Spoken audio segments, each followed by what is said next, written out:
In July 2024, Peter Jaggers' family received a voice note that sounded less like a warning and more like a death sentence. The accent was heavy, the tone ice cold. "We no play. We cartel. We do not forgive you. Time is running. You got 24 hours to give me my stuff back." And just in case there was any doubt, the speaker made it clear who was talking. Colombia, Colombia. This wasn't a local feud or a rival gang flexing muscle. This was a message from one of the most feared criminal networks on the planet. And Jaggers, a Cape Town gang boss who once dreamed of being an international figure, had finally got his wish.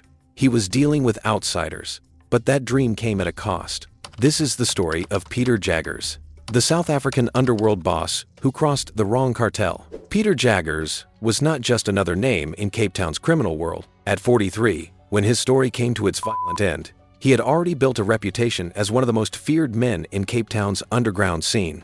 His name carried weight in the streets of Kalksteenfontein and Netreg, communities long shaped by poverty, crime, and struggle. These were the strongholds of the terrible Josters, the group he commanded with ambition that went far beyond local dominance. For Jaggers, being a neighborhood boss was never enough. He wanted more. Etched across his back, in bold letters, was a tattoo that summed up his vision: International Crook. To him, this was not just decoration, it was a brand. A declaration to anyone who crossed his path that he was no ordinary figure. That dream of international power was not born out of fantasy. South Africa's criminal landscape was changing fast. Gone were the days when underworld groups could thrive by simply controlling neighborhoods. The biggest money was now in operations tied directly to global syndicates, illegal smuggling, black market trade, and transnational trafficking. Local bosses had to evolve into middlemen for international players, people who could connect the Cape Flats to Mexico, Colombia, or Asia. Jaggers understood this better than most. He saw the tide of organized crime turning and believed he could ride it to the top. But stepping onto the global stage meant stepping into dangerous waters where the rules were harsher, the enemies more powerful, and the consequences deadlier. The terrible Josters, the gang he led, were perfectly positioned for this leap. They were not some small-time crew hustling for scraps. They were a powerhouse, with as many as 10,000 members spread across Cape Town neighborhoods, like Delft, Mitchell's Plain, and Elsie's River. They had control of much of the local trade, making fortunes off desperate communities. Their reach was amplified by their close ties to the 28 Seconds, one of South Africa's most feared prison-based groups. For over a century, the 28 Seconds had ruled the country's prisons with strict codes and ranks that struck fear into inmates and street soldiers alike. That alliance meant the Josters had not just manpower, but also a reputation that stretched far beyond the Cape Flats. This reputation was not built overnight. The gang's history was scarred with conflict and power struggles, particularly during the reign of Ernie Lastig Solomon, one of the most notorious crime figures the Cape had ever seen. Solomon had turned the abalone black market into a fortune, exporting the prized shellfish illegally to Asia, where it was worth more than its weight in gold. But his empire came with bloodshed, including a bitter feud with his nephew Horatio Voodie Solomon that left a trail of casualties across the Cape. By the time Jaggers rose to power, the terrible Josters were already hardened by decades of underworld warfare and smuggling. They were seasoned in maritime operations, with an intimate knowledge of the Western Cape's treacherous coastline. These were skills that would eventually draw the attention of a Colombian cartel seeking local partners. For Jaggers, this was the opportunity of a lifetime. The Colombians needed a reliable crew who could recover shipments off the coast, men who could work the waters with precision and keep their mouths shut. The terrible Josters fit the bill perfectly. They had the manpower, the coastline expertise, and a boss who was hungry for international recognition. It seemed like the perfect match. But as Jaggers would soon discover, doing business with cartels was not a simple partnership. It was a gamble where one mistake could cost everything. In the eyes of the law, Peter Jaggers was never anything more than a career criminal. Court records described him as a gang leader whose very name was tied to violence and intimidation. Judges called him dangerous. Police saw him as a menace. His name appeared in a 2018 Western Cape High Court ruling, identifying him as the leader of the terrible Josters in Kreefgat and Bontehuel, and his fingerprints were linked to serious cases, including a 2016 incident where one of his men was caught with a high-powered firearm, the kind of weapon designed for battlefields rather than Cape Town's neighborhoods. But while the state viewed him as a threat, the streets told a different story. In the communities where Jaggers operated, the picture was far more complicated. After his death, tributes surfaced from locals who insisted he was more than a gangster. He had provided jobs where there were none, stepped in to settle disputes when the police would not, and even offered financial help to families on the edge of collapse. It was the classic dual legacy of Cape Flats crime bosses. They thrived on illegal enterprises, yet in the absence of a functioning state, they became providers, wielding influence as if they were an alternative government. This balance of fear and respect gave Jaggers immense power, enough to keep his underworld empire running, but it was never going to protect him from what was coming. By early 2024, he had become a crucial piece in a billion-rand smuggling network stretching from South America to Europe, with South Africa as the vital middle ground.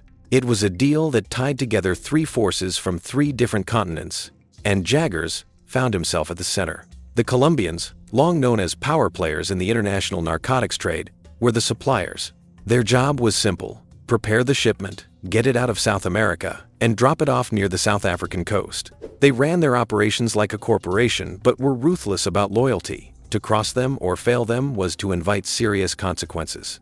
On the other side were the buyers, an Eastern European syndicate with roots in the Bulgarian underworld and whispers of Serbian connections. Their reach stretched deep into Europe's illicit trade, and their presence was already felt in South Africa. Only a year earlier, in May 2023, Krasimir Kuro-Kamenov, one of Bulgaria's most notorious criminal figures, was gunned down in his Cape Town mansion alongside his wife and two staff members.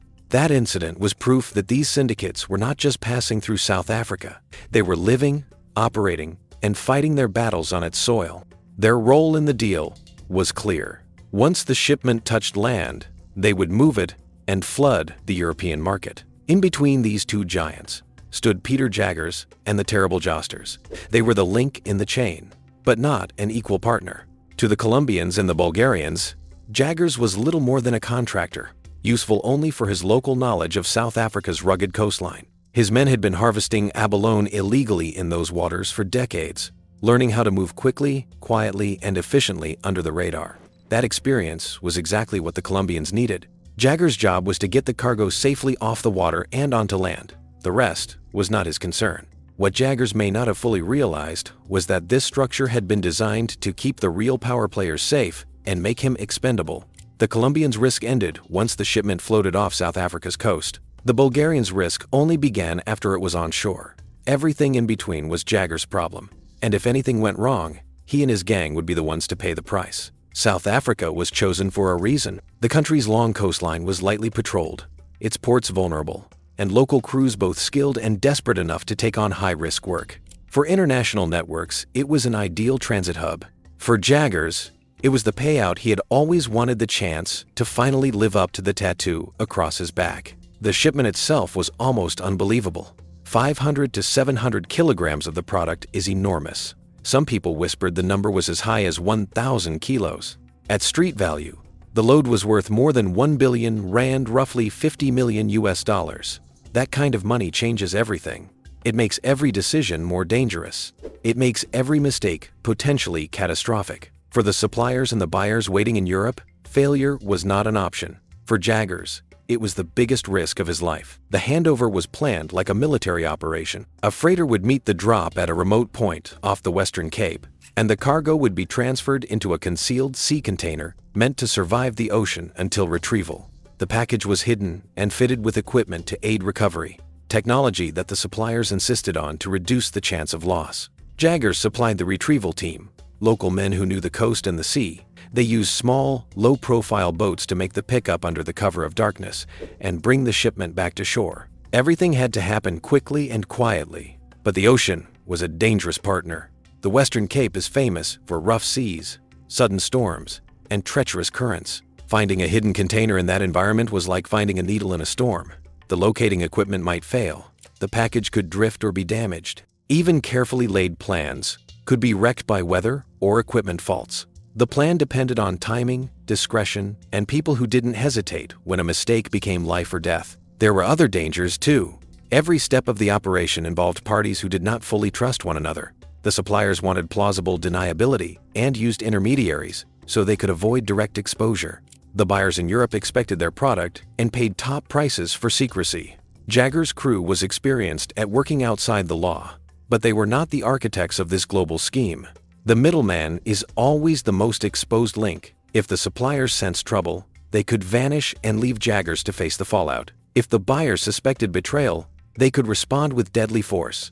With that kind of money at sea, greed and paranoia moved just as fast as the boats that sailed the waves. Around the Easter weekend of 2024, Peter Jaggers finally faced the kind of test he had spent years preparing for.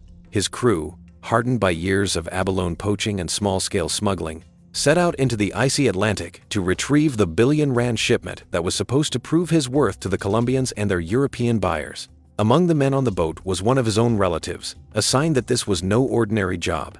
It was a family affair, a mission that carried both the weight of blood ties and the pressure of international expectation. What happened out there remains one of the murkiest episodes in South Africa's underworld. On March 25, the National Sea Rescue Institute put out a short statement saying they had come to the aid of 6 fishermen whose small vessel had run out of fuel. To the public, it sounded routine, almost mundane. Boats run into trouble off Cape Point all the time. But to detectives and underworld insiders, this was no fishing trip gone wrong. These were Jaggers' men, stranded at sea during the most important mission of their lives, and their so-called rescue was nothing more than a cover story for a disaster. When the men returned to shore, they had nothing to show for their efforts. The cocaine was gone.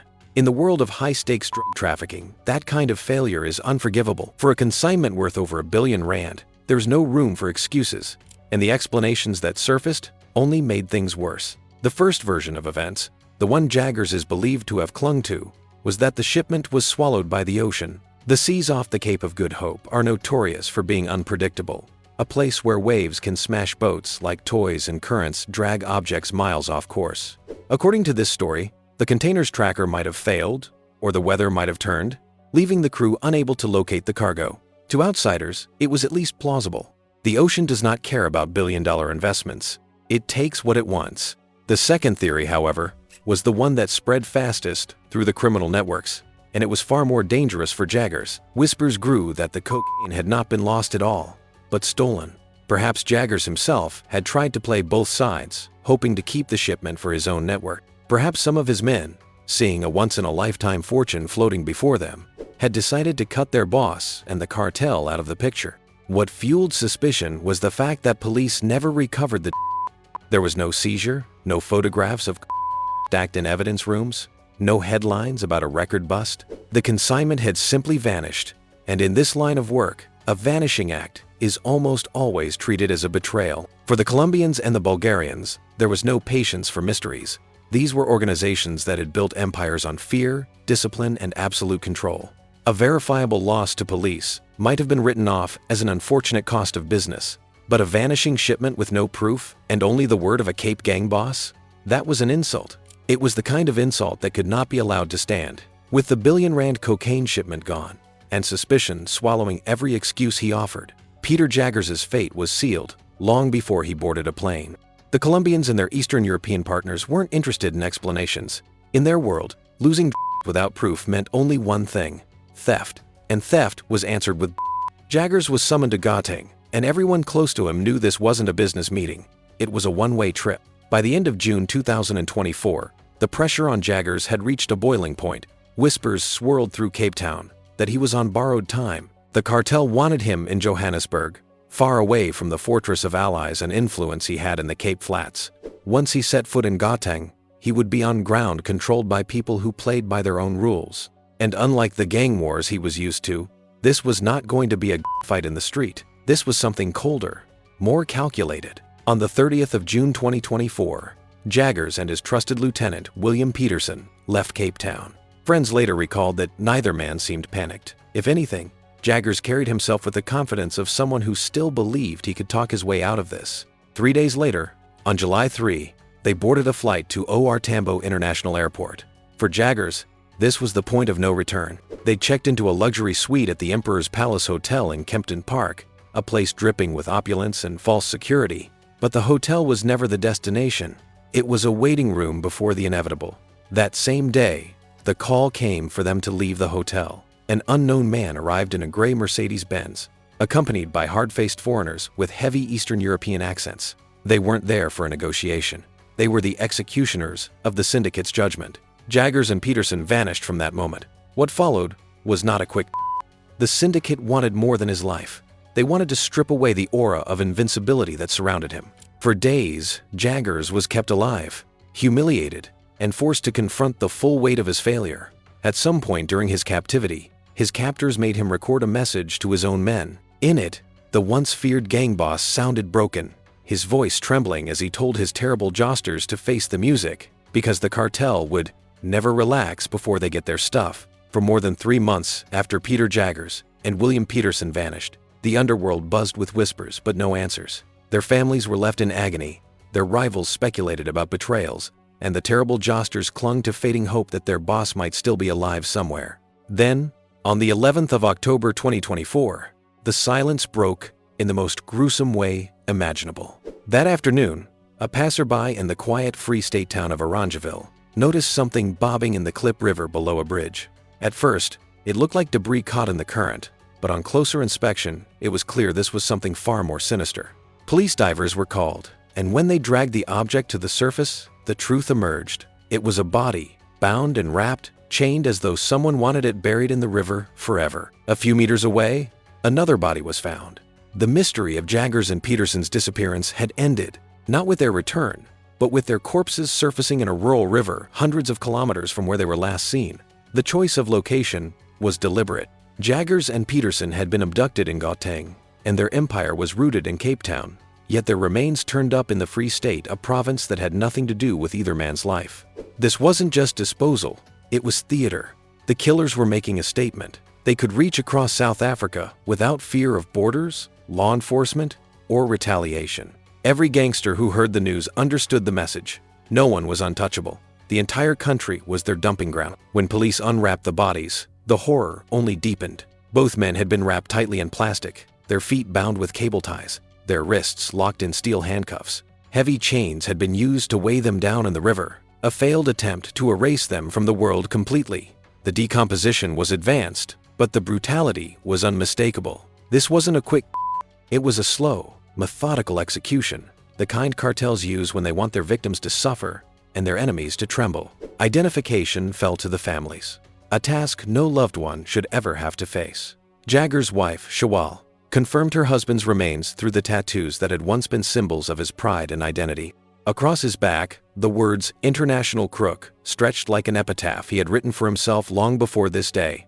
A flame burned inked into his left leg, still visible even after months underwater. Peterson's tattoos told their own story. A cross surrounded by fire on his calf, and the inscription, Billy the 6th of August 2016, etched onto his back, a mark of loyalty and memory, now serving as the only way to bring him home. For law enforcement, the discovery only reinforced what they already suspected. This was not a Cape Town gangland feud, nor a random act of violence. It was a transnational hit carried out with precision. The Hawks, South Africa's Directorate for Priority Crime Investigation, quickly took over, moving the case to their Gauteng division. The may have ended in a river in the Free State, but the abduction, the torture, and the final order had all played out under the watch of the syndicate in Gauteng. And while the authorities began their investigation, the real verdict had already been delivered. The Colombians and their European partners had sent their message. Peter Jaggers, once feared on the streets of Cape Town, had been reduced to a warning sign floating in a river.